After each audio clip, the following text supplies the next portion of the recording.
ये सिर्फ एक कहानी नहीं है, शायद ये आपकी कहानी है।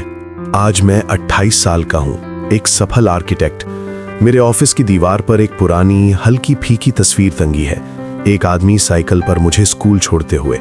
लोग कहते हैं तुम्हारी सफलता तुम्हारी मेहनत है, लेकिन सच ये है मेरी सफलता किसी और के टूटे हुए सपनों पर खड़ी है।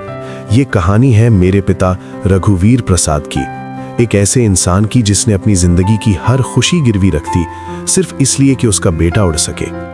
पिता, वो जो खुद जलकर रास्ता रोशन करे।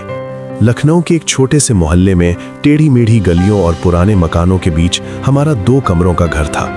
बरसात में छत टपकती थी और गर्मियों में दीवारें तपती थीं, लेकिन उस घर में एक चीज हमेशा ठंडी और स्थिर रहती थी, मेरे पिता की मुस्कान। मेरे पिता रघुवीर प्रसाद रेलवे स्टेशन पर कुली थे। लाल कमीज, सर पर पुराना गमछा और कंधों पर दूसरों का बोझ। सुबह 4 बजे उठते, चुपचाप नहाते, माँ के पास बैठकर 1 कप चाय पीते और बिना शोर किए निकल जाते। मैं तब 10 साल का था। एक दिन मैंने पूछा, पापा आप रोज इतना भारी सामान कैसे उठा लेते हो?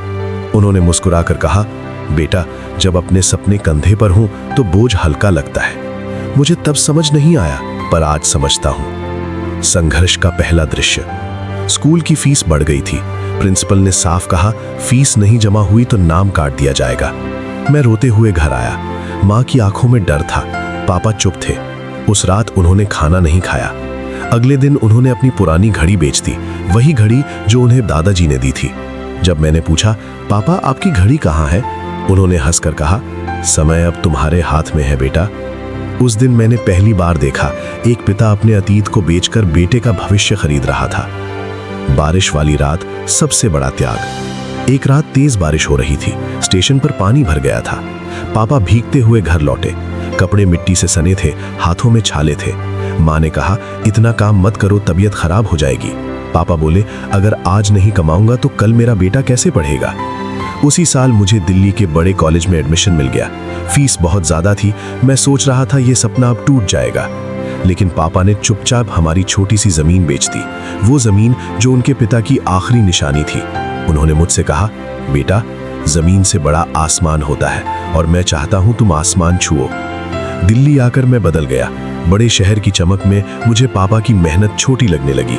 फोन कम करता, घर कमाता। एक दिन माँ का फोन आया, तुम्हारे पापा की तबीयत ठीक नहीं है। मैं भागकर घर पहुंचा। पापा खाट पर लेटे थे, चेहरा कमजोर, आंखें धसी हुई। डॉक्टर ने कहा, दिल कमजोर हो गया है। मैंने पहली बार उनके हाथ पकड़े।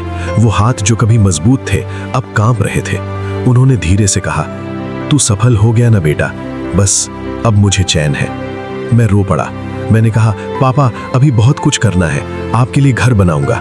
वो मुस्कुराए, मुझे घर नहीं चाहिए, मुझे बस ये चाहिए कि तू कभी झुके नहीं। अगली सुबह सूरज उगा, लेकिन मेरे जीवन का सूरज डूब गया। पापा नहीं रहे। घर में सन्नाटा था। मोहल्ले वाले कह रहे थे, रघुवीर ने अपनी जान लगा दी बेटे के लिए। उनकी पुरानी लाल कमीज और गमछा अब एक कोने में रखे थे। मैं उन्हें छूकर रो रहा था।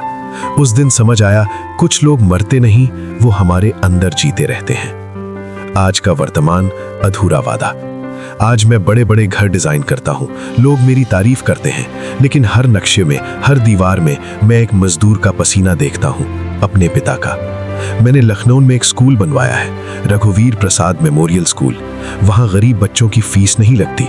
स्कूल के गेट पर एक लाइन लिखी है, यहाँ सपने मुफ्त हैं क्योंकि एक पिता ने उनकी कीमत चुका दी है। दुनिया कहती है सफलता मेहनत से मिलती है, लेकिन सच्चाई ये है, सफलता त्याग से जन्म लेती है। एक तरफ चमकते ऑफिस, एयर कंडीशनर, बड़ी गाड़ी, दूसरी तरफ एक बूढ़ा पिता, भीगा हुआ गमछा, फटे जूते। अगर आज मैं ऊंचाई पर हूं तो इसलिए कि मेरे पिता ने खुद को नींव बना दिया। हर पिता सुपर हीरो नहीं दिखता, लेकिन हर पिता अपने बच्चे के लिए दुनिया से लड़ता है। जब तक वो साथ होते हैं हम उनकी कीमत नहीं समझते, और जब समझते हैं तब तक देर हो चुकी होती है। अगर इस कहानी ने आपके दिल को छुआ तो एक बार अपने पिता को धन्यवाद जरूर कहिए। लाइक करें, कमेंट में लिखें, मेरे पापा मेरा गर्व। और ऐसी ही दिल छू लेने वाली कहानियों के लिए चैनल को सब्सक्राइब करें, क्योंकि कुछ कहानियां सिर्फ सुनी नहीं जाती, महसूस की जाती हैं।